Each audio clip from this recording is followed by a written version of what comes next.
Long before you could choose, forces moved around you. Words were spoken, silences held weight, roles assigned.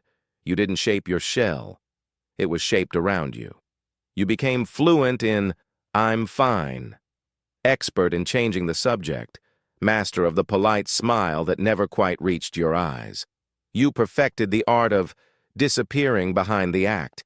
You mistook adaptation for strength, believed that needing nothing meant you were strong, but strength without autonomy is just exhaustion wearing a mask of flexibility. You normalized the ache of not knowing yourself, believed this was just how you were wired, that authenticity was optional, that your true self was too risky to show. You equated vulnerability with danger, believed that being strong meant never needing, so you armored up, even when you were alone, even when your heart was breaking. But what if the shell that formed around you wasn't you? What if beneath the layers of adaptation, there was a part of you that remembered being free? You fear the silence that might follow if the act stops. You fear being truly seen might mean being found out, that underneath, you're not enough. You've worn the label of strong like a badge, not realizing it was also a cage that kept you from asking for help, from showing your pain, from being truly supported. You've learned that being needy meant being burdensome, so you gave constantly, even when your own cup was empty, even when your soul craved nourishment.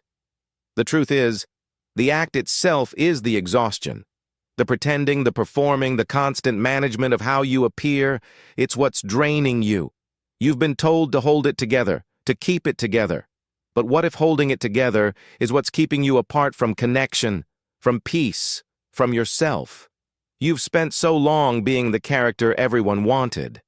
You've almost forgotten what it feels like to just be, to exist without a script, without constantly scanning the room for cues on how to show up. What if the ache wasn't a flaw? What if it was data? Your body, your mind. They were trying to tell you something was wrong, and they were right. You are not too much. You are not broken. You are human. And being human means having needs, having feelings, having a right to exist without a performance. Real love, real connection, isn't built on your performance. It's built on your presence, exactly as you are, messy, complex, and whole.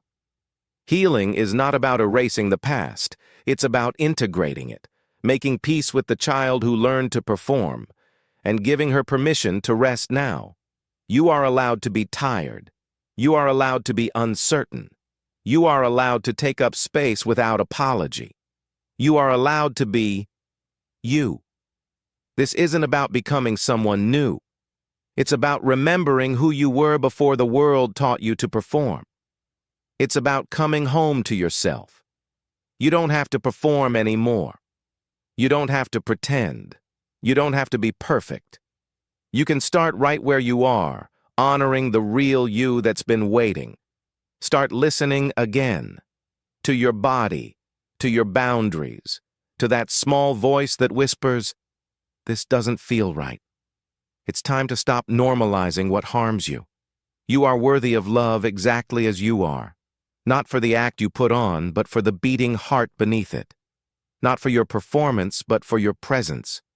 Healing is not about erasing the past. It's about rewriting the story. Not to forget the pain of performing, but to understand its role and reclaim your power to be seen. The mask you wore was never yours to carry alone. It was a burden placed upon you by a world that didn't understand, and now, it's time to lay it down. You are not broken. You are human. You are complex. You are worthy of love, support, and gentle healing. Exactly as you are. If this resonated with you, you're not alone. Sometimes the deepest wounds are the quietest. For a gentle guide to help you identify, understand, and begin to heal these hidden parts of yourself, explore the link in the description.